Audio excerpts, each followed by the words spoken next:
오늘은 성령 강림주일입니다. 원래 지난주에는 또 부부주일이었거든요. 귀하게 우리 장 목사님 오셔서 하박국서에 있는 말씀으로 받아들이기 힘든 현실이라는 말씀으로 전해주셨는데, 이 받아들이기 힘든 현실 속에서는 우리는 어떻게 해야 되느냐? 첫 번째, 거만하지 말아야 되고, 그리고 하나님과 씨름하라고 그랬습니다. 그래서 기도와 말씀보다 더 급한 것은 없다. 여러분, 먹고 사는 문제보다 뭐가 더 급하다? 기도와 말씀이 더 급하다. 그래서 우리도 사실 여러분, 우리 성도들도 우리 교회도 새벽에 사무엘상을 가지고 사실 그 말씀과 다윗의 이야기를 통해 하나님과 씨름했습니다. 다윗은 여러분 하나님 마음에 합한 자인데도 불구하고 여러분 사울에게 쫓김을 받았잖아요. 말도 안 됩니다. 그는 충성을 다했음에도 불구하고 여러분 쫓김을 당했고 어려운 일을 당했었습니다. 그러나 그 속에는 하나님의 인도하심이 있었다는 거죠. 그가 왕의 자질이 될 수 있도록 인도하셨어요. 우리도 마찬가지입니다, 여러분. 여러분 하나님 열심히 잘 섬기는 것 같은데 나 왜 이러지? 라고 불평분만보다도 하나님 왜 그러십니까? 하나님 나에게 왜 이런 일이 일어날까라고 하나님과 씨름하셔야 합니다. 기도와 말씀으로 여러분 답을 찾아가셔야 합니다. 근데 그 속에서는 뭘 원하시냐면 여러분이 하나님의 자녀로서 구원받은 백성으로서의 복된 삶을 살기를 원하시는 귀한 하나님의 은혜가 있음을 잊지 마시길 바랍니다. 예. 그래서 여러분 또 지난주일이 부부주일이었다 보니까 제가 부부주일에 대해서 설교를 하지 못했어도 서운해하지 마시고 한 주간이 또 잠언서 5장 6장을 통해서 부부 생활에 대해서 또 이렇게 설교가 됐어요. 새벽 기도 때. 그래서 하나님께서 우리 교회에 공급하여 주시는 그 말씀은 늘 시와 때에 따라서 이렇게 공급해 주는 것 같습니다. 그래서 여러분 또 새벽 기도 때 함석하지 못하신 분들은 한번 집에 가셔서 잠언서 5장 6장을 꼭 한번 또 그 지혜의 말씀, 솔로몬도 그 이야기를 합니다. 너희 마음에 새기라고. 말씀을 마음에 새기라고 하니까 꼭 마음을 마음에 새겨서 말씀에 순종함으로 참되고 복된 인생 누리기를 바랍니다. 아멘. 오늘 성령 강림주일로 정했는데요. 사실 이 오늘은 성령 강림주일이라고 해서 성령 강림은 우리와 관련이 있으나 이 성령 강림이 일어난 일, 즉 오순절은 사실 우리의 절기는 아닙니다. 유대인의 절기입니다. 그래서 여러분 그런데 이 성령 강림주일을 그러면 오순절은 상관이 없으니 뛰어받아야 되냐? 그건 아니고 성령 강림주일이 성령 강림의 오순절이 맺던 것은 하나님의 깊으신 뜻이 있습니다. 그래서 우리가 남의 절기라 하더라도 우리가 그것을 보면서 하나님의 역사심을 좀 인도하심을 봤으면 좋겠습니다. 먼저 성령 강림은 영어로 펜타코스트. 펜트란 말이 여러분 5와 관련이 있는 단어예요. 그래서 50일째 되는 날을 말하거든요. 그래서 미국의 국방부를 뭐라 그래요? 펜타곤이라 그러죠. 예, 오각형으로 되어 있어요. 실제로 오각형으로 되어 있습니다. 그래서 펜타곤이라 그럽니다. 여하튼 여러분 펜타코스트 6월절 후 50일째 되는 절기로서 첫 곡식 벌이죠. 첫 곡식을 하나님께 올려드리는 일종의 추수감사제였습니다. 그런데 왜 하나님은 오순절에 성령님을 이 땅에 보내셨을까요? 솔직히 말해서 예수님은 승천하시면서 언제 올지 모른다 그랬어요. 제자들에게 기도하라 그랬는데 그러면 언제 올지 모르니까 1년 뒤가 될 수도 있고 그러는데 딱 오순절날 50일째 되는 날 6월절부터 해서 50째 되는 날 보내셨단 말이죠. 먼저는 여러분 이 펜타코스트 오순절이 6월절과 관련이 있는 거죠. 그래서 6월절의 제물이었던 어린 양처럼 예수님은 6월절 절기에 십자가 못 박혀 죽으심으로 우리의 죄악을 대속하셨죠.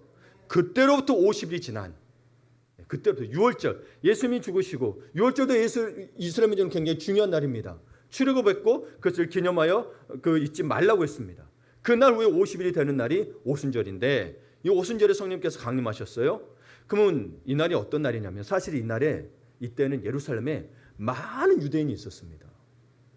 그래서 우리가 알 수 있는 것은 이는 예루살렘으로 모여든 경건한 유대인들이 그 십자가와 부활 그리고 성령의 역사를 목격하고 자연스럽게 자신들이 사는 여러 나라에 가서 이 놀라운 소식을 전파할 것을 의도하신 겁니다. 이런 복음이 온 세상에 퍼지기를 원하시잖아요. 그렇죠? 사마리아와 온 유대와 땅 끝까지 이르러 내 복음이 주님이 오심이 전파되고 그 복음이 전파되어야 되는데 여러분 그냥 제자들만 성령 받고 끝. 그냥 그렇게 말고 있더라면 여러분 온 세상에 퍼질까요? 그러지 않았죠. 이스라엘 민족이 사실 온 세상에 퍼진 이유 중에 하나는 사실 하나님께서 이스라엘 민족을 선택하셨어요. 그래서 선민이라 그러죠. 그래서 이스라엘 민족을 통하여 다른 이방 민족도 구원받기를 원하셨는데 우리가 구약을 읽어보면 이들이 그러지가 않았어요. 자기들만 믿었어요. 자기는 뭐 만나랬고 얼마나 교만했는지 모릅니다. 하나님이 우리 선택했어. 다른 민족을 다 우습게 봤다는 거예요. 이 영적 교만이 가득했습니다. 영적 교만이 가득하다 보니까 하나님을 아래에 놓기 시작했어요. 그래서 하나님을 뭐라 하냐면 자기들의 신이 아니라 자기를 도와주는 분으로만 여겼어요. 그 극명에 나타났던 게 뭐예요? 왕을 세웠는데 전쟁에 나갔을 때 여호와 법궤를 들고 나가면 승리한다고 생각하고 나갔더니 어때요? 패배하죠. 하나님 그렇게 승리를 주신 분이 아니었다는 거죠. 우리는 마치 하나님 믿으면 내 모든 게 잘 될게라는 식으로 믿고 있는 것은 사울이 전쟁에 법궤를 가지고 나가서 승리하려고 하는 것과도 똑같습니다.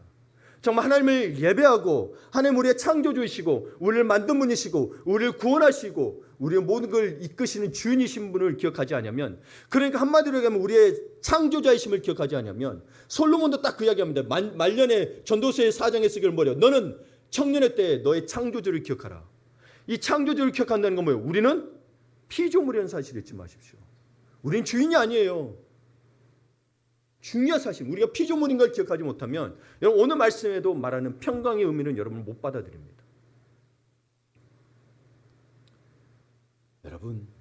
그러니까 여러분 하나님께서는 우리에게 정말 여러분이 그걸 기억하고 나가서 전하기를 바라시는 깊은 마음을 알게 원합니다. 그래서 이스라엘 민족은 한번 말 안 들어서 멸망했었죠. 그렇죠? 바벨론 포로로 끌려갔다가 70년 즉 100년에 걸쳐서 돌아오게 됩니다. 포로 귀환이 3차까지 있었기 때문에. 그리고 나서 또 뭐예요? 이들 말을 안 들으니까 이제는 AD 70년에 로마 정부 디도를 통하여 완전히 초토화됩니다. 그래서 유세푸스의 그 역사서에 보게 되면 어느 정도까지였냐면 이 예루살렘에 있는 사람들이 이 소변까지 받아먹었어요. 근데 굶주림이 극심해서 자기 자녀들까지 잡아먹었다는 기록이 있습니다. 이들이 얼마나 완고한 줄 알겠죠. 솔직히 말로 항복하면 되는 건데 그냥 다 죽을 때까지 항복도 안 하는 거예요. 그러니까 여러분 이렇게 고집세우면 나중에 자기 나라에 도움이 안 되거든요. 로마 장군이 초토화시켜버린 거죠. 참 이렇게 고집세운 민족이고 참 하나님을 참 마음을 몰라주는 민족입니다. 그런데 또 하나님은 사랑해요. 보면 예수를 지금 믿지 않고는 있지만 사실 하나님을 사랑하는 민족이에요. 근데 그 오만함 때문에, 영적 교만 때문에 문제가 된 거죠. 그래서 율법주의가 참 위험한 거죠. 여하튼 하나님께서는 그래서 여러분 오순절날 성령 강림 임하심을 통해서 그것을 보고 자연스럽게 다른 나라로 퍼질 수 있도록. 근데 어떻게 퍼질 수 있었어요? 이 디아스포라 유대인들은 자기가 태어난 곳에 또 언어를 쓰거든요. 물론 히브리어나 아람어도 쓰면 돼. 자기가 모국어가 따로 있는 거잖아요. 다른 지역에서 태어났으면. 그러니까 여러분 사도행전 2장에 보게 되면 어떤 일이 일어나야 돼요? Another language, other languages라고 됐어요. other, 다른 언어로 전파하게 만들죠. 그것을 듣고 복음을 듣고 가서 그들이 또 각 지역에서 복음을 전해서 곳곳에 믿는 자들이 생겨나게 된 겁니다. 그래서 여러분 이런 역사들이 일어났던 성령 강림주일인데, 그런데 오늘 본문을 보면 성령을 받기 전입니다. 제자들의 모습이 어떻습니까? 예수님이 부활하셨음에도 불구하고 그 부활하신 주님이 나타났음에도 불구하고 불안해하고 있습니다. 불안해하고 있어요. 19절에 보게 되면 안식구 첫날이 됐죠. 안식구 첫날. 이 날이 뭐냐면 예수님께서 부활하신 주일이에요. 예수님이 금요일밤에 돌아가셨잖아요. 그 다음날 안식일이었잖아요. 그리고 주일이에요. 그날은 아직 예수님이 이제 부활하셔서 그때 주일로 바뀌었죠. 그때는 일요일이었죠. 당시에는. 네, 일요일이었어요. 그 날이에요. 예수님은 제자들도 예수님을 처음 본 날이에요. 근데 여러분 제자들의 마음이 어땠을까? 여러분이 한번 그때로 한번 가봅시다. 예수님을 그렇게 믿고 따랐고 3년 동안 동고동락하면서 했지만 갑자기 예수님이, 그것도 그동안 의지해온 예수님이 당시 지독한 형벌이었죠. 지독한 형벌이었어요. 십자가형을 언도받고 죽었어요. 이거는 반역자들이 받는 벌이나 마찬가지예요. 예. 그러니 어떻게 했어요? 자기들도 잡혀갈까 봐 극도로 불안한 상태였죠. 그래서 그들은 다른 유대인의 눈에 띄는 것도 두려워서 19절에 보면 뭐라고 되냐면 모인 곳의 문들을 닫았더니 라고 말씀을 증언하고 있습니다. 뭐요? 눈에 띈 게 들어가지고 그냥 문은 다 잠근 거예요. 막. 어디 말이나 새나가지 않을까. 부활하신 예수님을 만나기 전에 인생의 모습이 그대로 투영되고 있습니다. 두렵고 불안하여 사람들의 눈에 띄기를 꺼리고 위축되고 있습니다. 혹시 우리는 그런 삶이 있지는 않을까요? 여러분 우리에게 오는 우울증도 사실은 호르몬적인 것도 있지만은 환경 때문에 내가 두려움 때문에 오는 것들도 있습니다. 그렇다면 여러분 우리 안에 그런 것들이 있을 때 내 마음속에는 정말 예수님이 계신지 한번 점검해 봐야 합니다. 제자들은 생전에 예수님을 알았지만 하나님 아들로서 알지 못했기에 예수님이 십자가에 못 박혀 죽으신 후에 자기들은 너무나도 불안했습니다. 주님이 다시 부활할 줄도 안 믿었어요. 그렇죠? 그러나 여러분 누구도 안 믿었습니다. 예. 그런 낙담과 절망에 쌓인 제자들에게 예수님이 나타나셨고 예수님께서 말씀하십니다. 나타나서 하신 첫 마디가 19절 보니까 너희에게 평강이 있을지어다. 여러분, 이게 말이 되나요? 여러분, 처음 나타나면 베드로 같은 경우는 그 예수님 잡히신 날 밤에 뭐였어요? 예수님 배신했잖아요. 그러면 예수님이 잡혀나셔서 뭐 하다고 생각했어요? 예수님이 호통치시거나 너희들 왜 여기 모여 있어? 내가 이제 부활했으니 나가서 전해야지. 내가 그렇게 말하지 않았니? 라고 해야 되는데 주님이 하신 말씀이 너에게 평강이 있을지어다. 속도 모르시고 지금 당신이 돌아가셔가지고 우리 무서워 죽겠는데 무슨 평강이 있을지어다가 말이 됩니까? 그렇죠? 근데 이 평강이 있을지어다에 대한 의미가 좀 아셔야 됩니다. 헬라어로는 에이레네. 근데 여러분 당시에 예수님이 제자들과 대화하셨을 때는 성경책이 헬라어로 되었다고 해서 여러분 대화를 헬라어로 했던 게 아니고 헬라어는 로마나 그리스 사람이 했던 거고 여전히 유대인들은 히브리어나 아람어를 사용했습니다. 그러니까 히브리어로 어떻게 인사하셨던 거겠죠. 히브리어로 뭐예요? 샬롬. 영어로는 peace be with you. 너에게 평안이 있을지어다. 평강이 있을지어다. 아무튼 샬롬의 인사를 했단 말이에요. 근데 우리가 이 샬롬의 의미를 좀 알아야 됩니다. 히브리적 사고의 샬롬을 하셨다는 것은 히브리적 사고의 평강을 알아야 합니다. 우리가 알고 있는 평안은 샬롬, 우리가 지금 이 시대에 살고 있는 평강, 한국 사람이 알고 있는 평강은 편안함 말하겠죠. 내 마음이 평온한 걸 말하겠죠. 평온한 감정을 말하겠죠. 또는 여러분 우리 지금 휴전 상태지만 갈등이 없는 상태, 전쟁의 부재 상태를 의미하죠. 평강이. 대체적으로 평강의 큰 의미는 전쟁의 부재 상태를 이야기합니다. 다툼이 없고 내 마음이 평안하다는 거예요. 그러나 예수님 말씀하시고 우리 이스라엘민들에게 주셨던 이 샬롬은 그런 의미가 아닙니다. 정말 이거는 하나님과 다 관련된 말입니다. 왜냐하면 이분이 말씀하셨단 말이야. 그리고 예수님을 뭐의 왕이라고 그래요? 평강의 왕이라고 합니다. 그리고 말씀하시기를 요한복음에 보게 되면 너에게 주노니 세상이 줄 수도 알 수도 없는 평강을 주려고 했다면 여러분 우리가 말하는 평강을 넘어선 거죠. 그렇죠? 세상이 줄 수도 알 수도 없는 평강이라고 했단 말이죠. 전쟁이 없는 상태가 아니라 하나님과 피조물, 즉 하나님이 창조하시고 하나님이 계시고요. 하나님의 창조하신 우리 주변의 사람들 그리고 피조물들이 있죠. 이 하나님의 창조 세계 속에서 이 하나님의 만드신 피조물과 하나님까지 포함을 해서 하나님이 주진이시니까 포함해서 이 창조 세계 하나님과의 창조 세계와 올바른 관계 안에 거하는 결과가 샬롬입니다. 그러니까 하나님과 하나님의 만드신 피조물과의 모든 그 안에서 주님의 말씀하신 질서 속에 있다면 여러분이 뭐하다? 샬롬이다. 그러므로 이 샬롬은 우리의 모든 삶에 깃든 온전함입니다. 왜요? 그분이 우리 삶의 주인이시기 때문에. 저 이 안에서 말하는 여러분 이만희도 아니고 정명석이도 아니고 뭐가 잘났다는 초능력 가진 사람도 아니고 슈퍼맨도 아니고 스파이더맨도 아닙니다. 우리 하나님이 만드신 그 질서. 그러니 여러분 봐보세요. 부활하신 예수님은 우리가 예수님께서 주시는 참 평안으로 샬롬의 평안을 갖기를 원하셨다는 거예요. 이게 진짜 복이기 때문인 거예요. 여러분 우리가 가진 거 다 갖더라도 내가 샬롬하지 못하다면 여러분 나는 불면증으로 여러분 고통스러울 수 있고 여러분 우울증으로 스스로 목숨을 끊을 수도 있습니다. 여러분은 어떠십니까? 여러분은 샬롬 하십니까? 그래서 주님 물어봅니다. 주님은 주님이시니까 내게 평강이 있을지어다 그러지만 우리는 뭘 한번 물어봅시다. 평안하십니까? 한번 서로 옆에 분을 물어. 평안하십니까? 평안하십니까? 우리 김미성 성도님 평안하십니까? 예. 근데 우리 정말 샬롬하냐로 봤을 때 샬롬하지 못하죠. 그렇죠? 근데 이분이 하나님이시고 참 평화의 왕이시고 그분만이 샬롬의 근원이시기 때문에 너에게 평강이 있을지어다 라고 말씀하셨습니다. 그러니까 그분을 믿지 않으면 사실 평강을 받지 못해요. 세상이 줄 수도 알 수도 없는 평강을 모릅니다. 그런데 부활하신 예수님은 이어서 제자들에게 부활하신 증거이신 봐보세요. 손과 옆구리를 보여주시죠.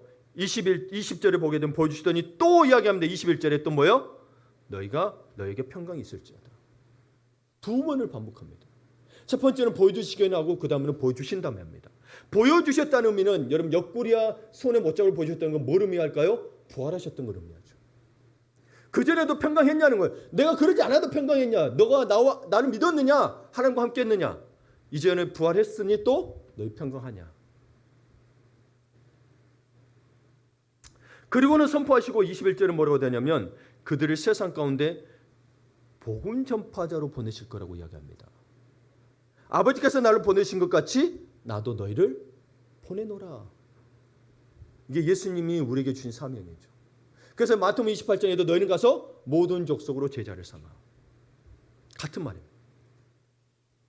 이분의 본질적인 사역을 잊어버리신 적이 없습니다. 그 우리에게 맡기셨습니다. 그런데 그냥 보내셨느냐? 그게 아니고 마태복음 28장에는 보면 하늘과 땅에 내 모든 권세를 주셨으니 그래서 그 권세를 가지고 가라고 이야기하죠. 여기도 이야기합니다. 그 권세가 뭐냐? 22절에 보게 되면 예수님께서 부활하신 예수님께서 숨을 내쉬며 이르시되 뭐를 받으라? 성령을 받으라고 말씀하십니다. 여러분 이 부분을 생각하면 여러분 창세기가 생각나지 않으세요? 창세기 2장 7절에 보게 되면 흙으로 사람을 지으시고 생기를 그 코에 불어 넣으셨다고 되어 있죠. 그러면서 인간이 뭐예요? 살기와 생명을 갖게 되죠. 그전에 그냥 흙이었어요. 그냥 흙이었어요. 근데 하나님께서 코에 호흡을 불어 넣어주세요. 이 하나님의 호흡은 생기고 생명이죠. 네. 그것을 마신 거예요. 예수님께서 왜 이 표현이 그래요? 숨을 내쉬며 성령을 받아라라고 말씀하시죠. 똑같이 루아흐 하시면서. 왜요? 이분 안에 거하시는 거예요. 삼위 하나님이시잖아요. 이분에게 계신 거기 때문에 그렇습니다. 네. 누구도 성령을 줄 수 없습니다. 이만희 성령 아니에요? 누가 사람이 성령이라 그러면 그냥 가서 뒤통수 한 대 때려주세요. 절대 벌 안 받습니다. 네. 예전에 어떤 은사 받은 분이 제가 대학 때였나 하여튼 2000년대 초반이었던 것 같아요. 막 성령의 감동하면서 얘기해요. 나는 그런 거 나한테는 그런 적이 없는 것 같아. 나도 기도하고 있었는데. 물론 제가 제 생각일 수도 있죠. 그럼 제가 그랬어요. 만약 그게 하나님 뜻이면 나 벌 받겠다. 나는 못 받아들이겠다. 아무 벌도 안 받았습니다. 그분이 그러시면 뭐가 안 되고 막 그럴 거를 이야기해요. 아무 일도 안 일어났어요. 함부로 성령의 음성을 이야기하는 거 아니에요. 성령의 음성은 그거는 자연계시에 들어가는 거고 진짜 음성은 뭐예요? 성경이에요. 이 특별계시. 왜냐하면 하나님이 여기에 말씀을 주셨고 말씀으로 감동으로 해서 말씀으로 만드신 거잖아요. 그러면 이거의 기준이 되지 아니하는 말씀은 여러분 우리가 함부로 받아들이면 안 됩니다. 네. 그렇게 돼서 뭐 이단들 생겨났잖아. 봐보세요. 성경에 아닌 말들. 자기들 하나님 말씀 들었대. 내가 성령이고 내가 예수라고 하나님 말씀하셨대. 아유 진짜. 그러니까 여러분 따라간 사람들도 더 문제죠. 그렇죠? 성경을 바로 받더라면 어디서 찾을 것도 아닌데.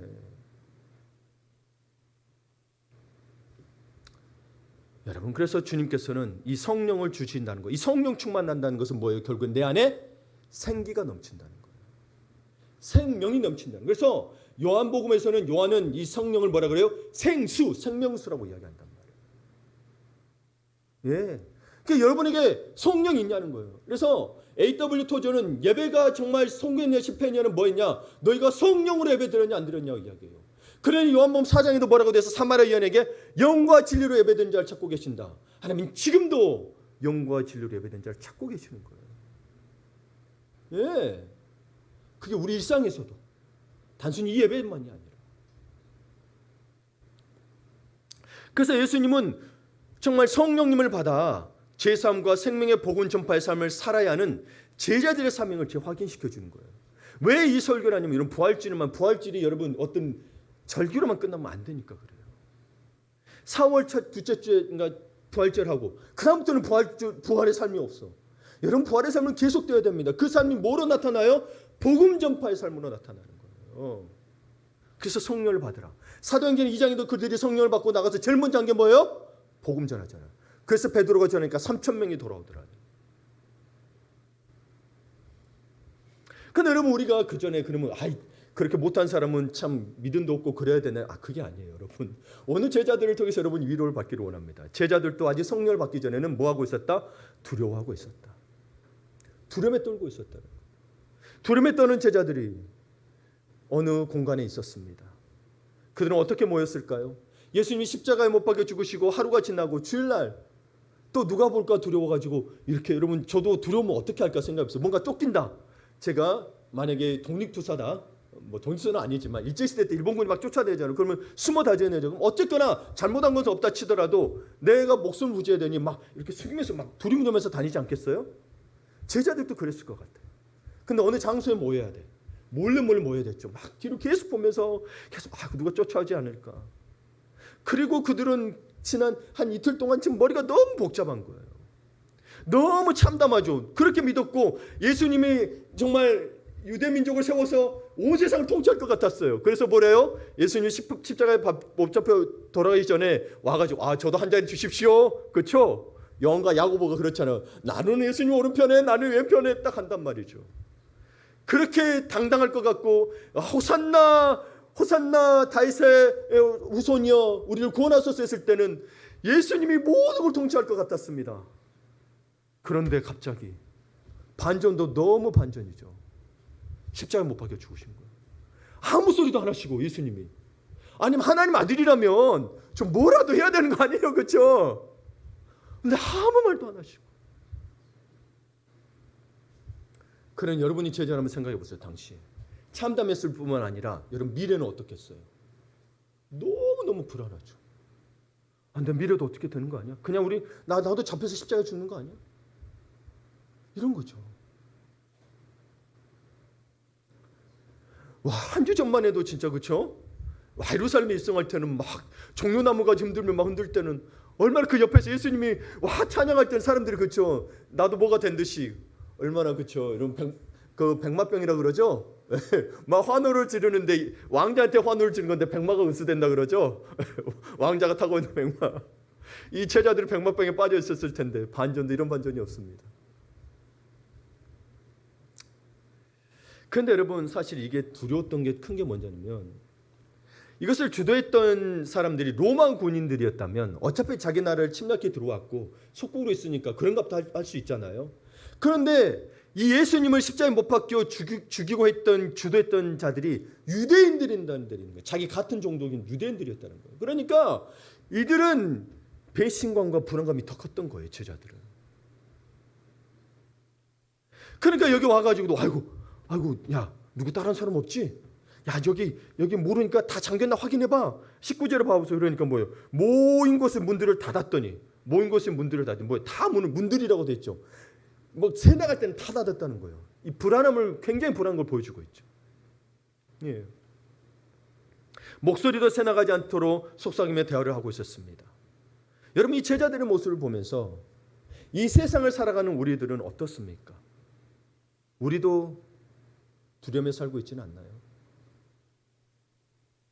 코로나 이후에 더 팬데믹 이후에 우리 그리스도인들이 좀 많이 위축된 걸 느낍니다. 여러분 뭘 잘못하셨어요?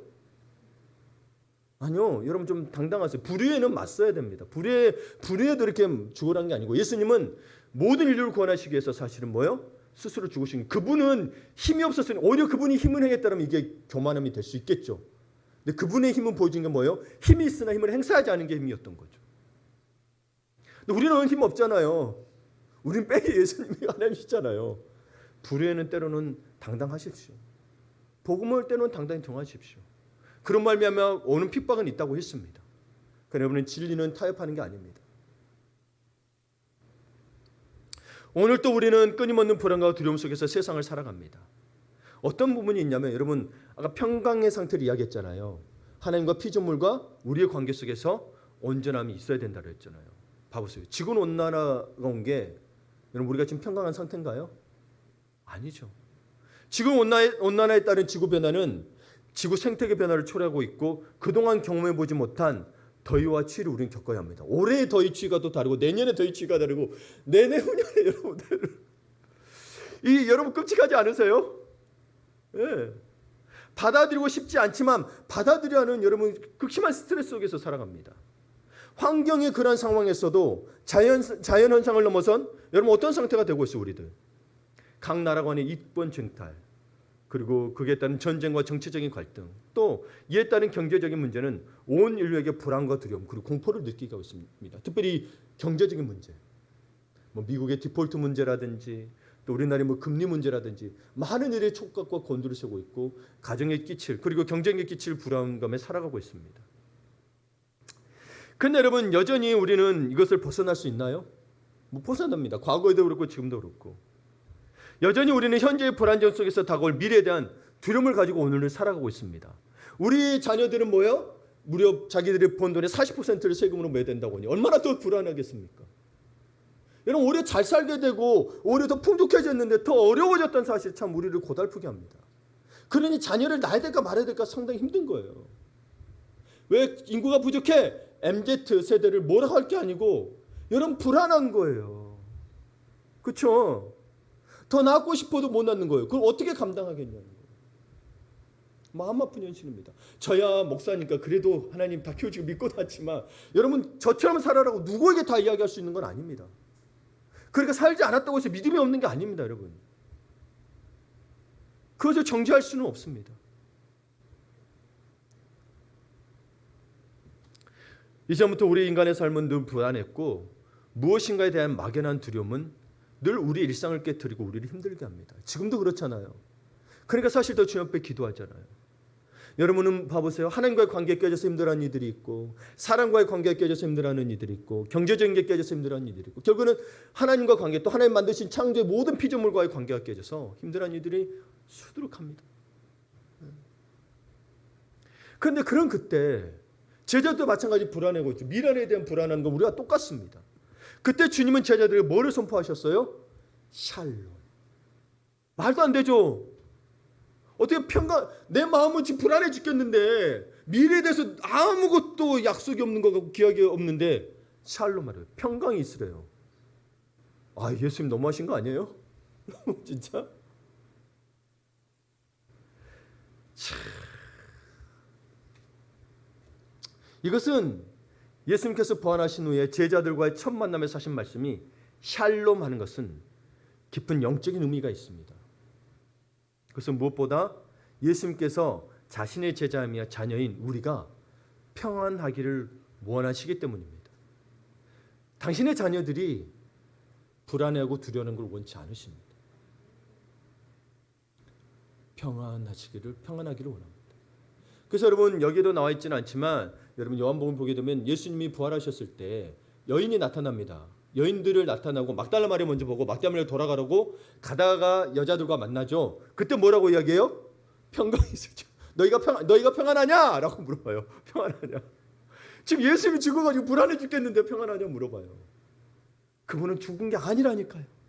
근데 우리는 눈으로 보고 죽었으니까 죽었다고 생각하고 상황이 변하지 않으니까 그분이 죽었다고 생각하지만 그분은 살아계십니다.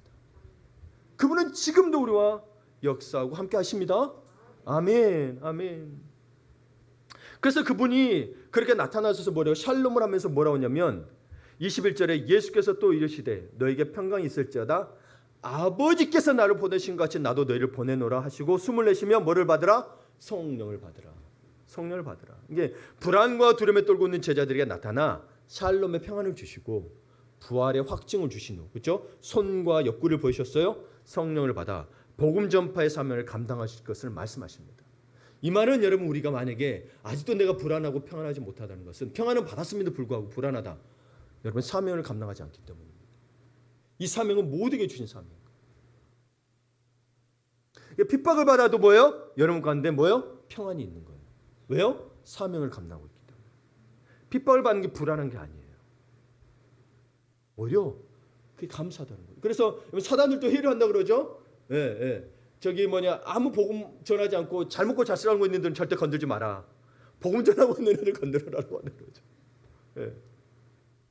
여러분 이 평안이 임하면 어떤 일이 일어나냐면 두려움이 사라집니다. 실제로 아프리카 어떤 지역에 식인종 부족이 좀 옛날 이야기는 하지만 식인종 부족이 이 산을 하나 차지하고 살고 있었어요. 그런데 사람들이 여기에서 여기로 넘어가려면 이 산을 건너가야 될 거 아니에요. 여기가 빠른 길인데 이제 사람들이 무서워 식인종이 무서워가지고 돌아간 거예요. 며칠씩 걸리는데 돌아갔어요. 불편을 감수하고 돌아다녔어요. 근데 어느 날 한 선교사님이 이 공포의 산을 무사히 통과해서 다음 목적지 그 산에 도착한 거예요. 그러니까 거기에 주둔해 있던 그 군대의 그 부대장이 물었대요 선교사님한테. 아니 그 산을 통과하면서 좀 더 무섭지 않았습니까?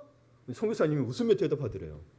전쟁하는 사람들이 그 산을 지나가면 위험과 충돌이 있을지는 모르나 나는 평화의 복음을 안고 갔답니다. 성령 받은 사람인 거죠. 자, 이게는 큰 의미가 있습니다. 여러분 어디나 여러분 충돌이 있습니다. 여러분 직장에, 여러분 가정에, 여러분 삶의 터전에, 심지어 여러분 자동차 운전하고 가다가 끼어들면 충돌이 생기고 곳곳에 있습니다. 여러분 또 사람 때문에 힘들어할 수 있습니다. 있어요. 그래서 사람들은 다 피해 다녀요. 그런데 평화의 복음을 안고 있는 자, 성령을 받은 사람은 어때요? 통과해요. 무슨 말이냐면 여러분 우리가 그런 그것들을 무서워하고 두려워하면 충돌이 일어난다는 거예요. 그럼 내가 죽을까 무서워하니까 충돌이 일어나는 거예요. 피하고 거기를 도전을 안 한다는 거예요.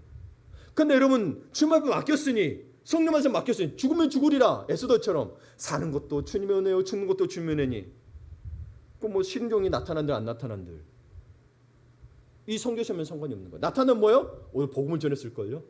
그렇죠? 예, 복음을 전했을 거예요.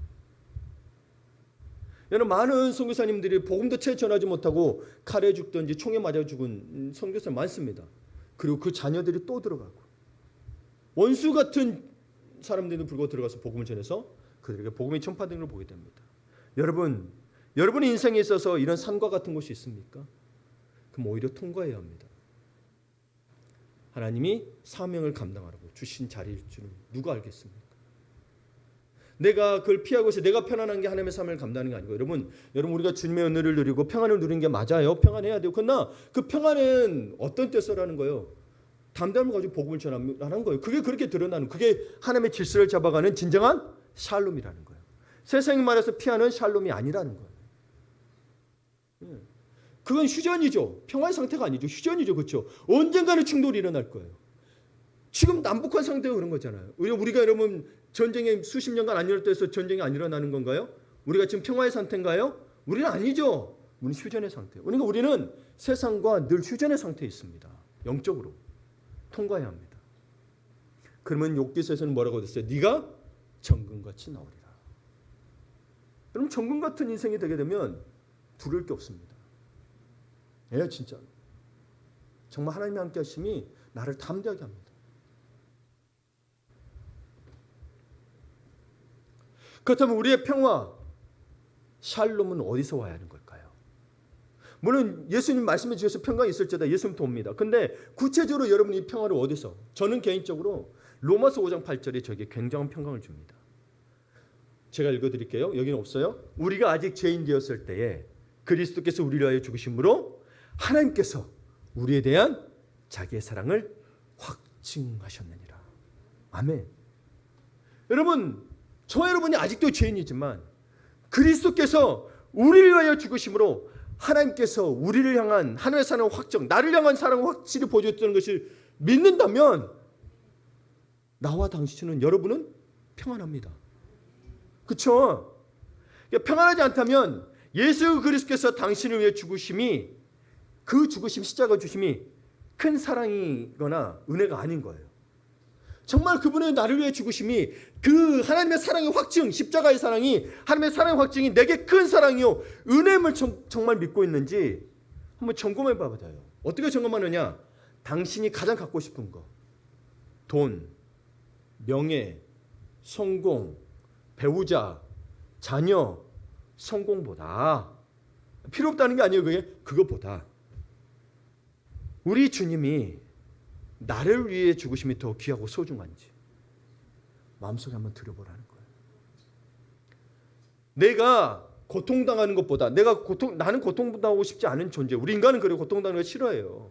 그러니까 병원이 곳곳에 있고, 우리 집 구할 때도 병원 가까이 구하려고 그러잖아요. 그렇죠? 근데 내가 아픈 것보다, 내가 아파더라도 내 주님이 사랑의 은혜가 더 크다라는 거예요.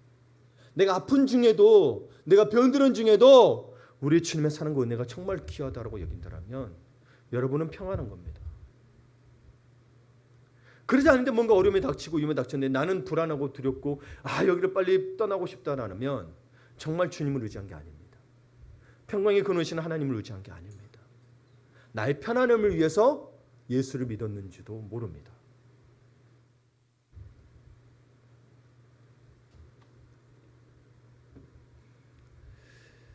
여러분, 부활하신 예수님이 40일 동안 계시면서 실제로 부활하신 예수님을 본 것이 고린도서 15장에 보게 되면 약 600여 명의 사람입니다. 나중에 한번 고린도서 15장 봐보세요. 600명의 사람인데, 그러나 그 중에 성령님의 임재가 나타난 오순절에는 몇 명만 남아있었는지 아십니까? 120여 명만 남아있었어요. 부활하신 예수님을 봤어도, 눈으로 봤어도 안 믿어요. 그들이 어떤 일이 있었는지 모릅니다. 그래서 사도행전 1장 15절에 보게 되면 모인 무리의 수가 약 120명이 되더라 라고 되어 있습니다. 봐보세요. 120명. 근데 성경에 보게 되면 고린도서에 보게 되면 600명이 봤대요. 예수님 부활하신 예수님을. 나머지는 다른 일에 분주했든지 아니면 인내하지 못했든지 그 자리에 있지 못해서 그 이유는 잘 모르겠습니다. 근데 그 자리에 있지 못해서 사도행전 2장 3절을 보면 성령이 어떻게 임했냐면 불의 혀처럼 임했다고 되어 있어요. 그리고 이게 다른 언어로 말하게 하셨다고 되어 있는데 어떻게 되냐면 각 사람 위에 하나씩 임하셨어요. 이게 눈에 보였대요. 성령 여러분 공동체 자리에 임했다고 해서 다 받는 게 아닌 거예요. 각 사람에게 인격적으로 임해야 되는 거예요. 그러나 성령의 자리를 사모해야 받겠죠. 그렇죠? 그러나 그 자리에 임했거든요. 다른 데 임하지 아니하고 마가다락방 그 장소에 임했거든요. 우리가 예배하고 기도하는 장소에 임했다는 거예요. 성령님은 교회 태동인 마가다락방 즉 교회 공동체 위에 임하셨다는 사실이에요. 교회를 통하여 받지 않는 것은 위험합니다. 여러분 봐보세요. 성령은 하나님께서 그렇게 주셨어요. 예수님께서 봐보세요. 교회 태동을 하셨고 성령이 임하시는 말미암아 교회가 시작됐습니다. 초대교회가. 그걸 놓치지 마십시오. 네. 그래서 성령님은요 늘 교회 공동체에 임하시기를 원하십니다. 그리고 불의 여처럼 임하고 그리고 또 다른 언어로 말해 가셔서 널리 퍼지게 하셨다는 사실입니다. 그러므로 우리도 제자들에게 평강이 있을지어다 하신 것처럼 우리에도 샬롬의 평안을 안고 복음을 전하는 삶을 살아야 합니다. 그게 여러분 진짜 평강의 삶인 거고 그게 여러분 진짜 선택받은 자. 여러분 우리가 하나님의 선택을 받았죠. 예정론이잖아요. 성경 보면 예정론으로 돼 있어요. 그럼 이걸 어떻게 설명해야 되냐? 하나님의 주권이고 하나님의 자유의 언거이기 때문에 이렇게 어떤 행위로 말미암아 구원받고 이건 없습니다. 내가 믿은 걸 미리 안다는 말도 성경에 없습니다. 그냥 그분의 주권에 온 거예요. 그분의 주권에 온 거예요. 그래서 여러분이 지금 예배 드리고 있는 것이 어떤 거냐면 여러분이 예배를 드려서 구원받은 게 아니고 여러분이 선택받은 결과가 지금 이 자리에 있는 거예요. 여러분이 하나님이 태초에 선택하셨다죠. 선택받은 결과로 근데 이거는 마지막까지 가봐야지 알아요. 예수님 십자가에서 강도도 그 죽을 때 믿는 자도 있고 어떤 사람은 잘 믿다가 안 믿는 사람도 있어요. 그래서 바울도 이야기하죠. 대만은 세상을 사랑하여 떠났다라고 이야기되어 있고 봐보세요. 우리는 진짜 우리가 믿었다고 착각할 수 있는데 철저히 우리는 이건 하나님께 물어야 됩니다. 성령님께 내가 정말 구원받은 자입니까? 나는 확신하는데 내가 구원받은지까는 묻는 거는 성경에서 계속 이야기하는데 예수님도 이야기합니다. 열매를 보아할지니 너가 열매를 맺지 않냐면 찍어 불에 던지우리라. 정말 예수님께 붙어있다면 그게 구원이잖아요. 정말 붙어있다면 열매가 있어야 되는데 그게 선택의 결과예요. 하나님이 우리 태초에 예정하신 결과가 열매로 나타난다는 거예요. 그러니까 나는 여전히 죄를 짓고 있고 거기서 최소한 벗어나려는 마음도 조차 없다. 그러면 이건 구원받지 않은 거예요. 이건 확실한 거예요. 내가 교회를 다니고 예배 드린다고 해서 구원받은 게 아닙니다. 이미 태초에 이미 구원받을 자를 선택하셨대요. 그렇기 때문에 여러분 선택의 결과로 여러분 예배하고 있고 기도하고 있고 늘 잘못을 지으면 회개하는 겁니다. 근데 우리가 하는 것 같죠? 아니라니까. 창조주가 그렇게 질서를 만들어 놓으신 거예요. 그러니 이 창조자를 기억하지 않으면 피조물이라는 우리 존재를 기억하지 않으면 우리를 잊어버리면 늘 주님한테 불만을 따집니다. 마치 냉장고가 작동하는 주인한테 따지듯이. 바울도 이야기합니다. 우리는 톡이라고. 그분은 톡이잖아요. 토기장이가 톡을 깨트는 게 토기장의 마음이지 왜 그러냐고. 그렇죠? 근데 우리에게 자유를 주셨어요. 근데 자유를 주셨는데 오히려 되들어. 왜 우리 마음대로 못하게 하냐고. 자유를 줬더니 지금 그러고 있는 거예요. 적반하장을 하고 있는 거예요.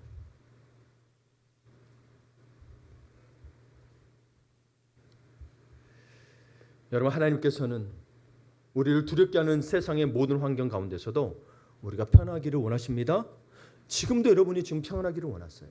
그리고 성령님으로 힘입어 각자의 삶의 자리에서 부활의 복음을 전파하기를 원하고 계십니다. 전파하셔야 됩니다.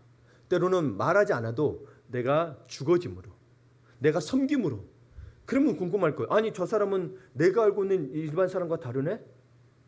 성령께서 역사하실 겁니다. 그럼 물어볼 거예요. 당신 뭐 하는 사람이냐? 네. 여러분 예수님은 나를 위해 십자가를 지심으로 나를 위해 죽으시고 부활하셨습니다. 그러한 은혜와 사랑을 나를 위해 보여주신 그 주님을 위해 남은 생을 어떻게 살아가시겠습니까? 세상의 모든 것은 우리를 힘들게 하고 두렵게 하고 움츠러들게 합니다. 그러나 두려움 속에서 우리 한 번 사는 일생을 허비할 수는 없습니다. 예수님께서 우리를 위하여 십자가의 고난을 담당하시고 부활하셔서 우리에게 구원의 복음을 온몸으로 전해주신 것처럼 우리도 주님께서 주시는 샬롬의 평안을 안고 성령님의 인도하심을 따라 각자의 자리에서 복음 전파자의 삶을 살아야 합니다. 우리는 또 결단하셔야 됩니다. 우리 교회 주보도 있습니다. 모이는 교회 또 나가는 교회. 복음을 위해, 예수를 위해, 하나님의 영광을 위해 살아갑시다. 아멘.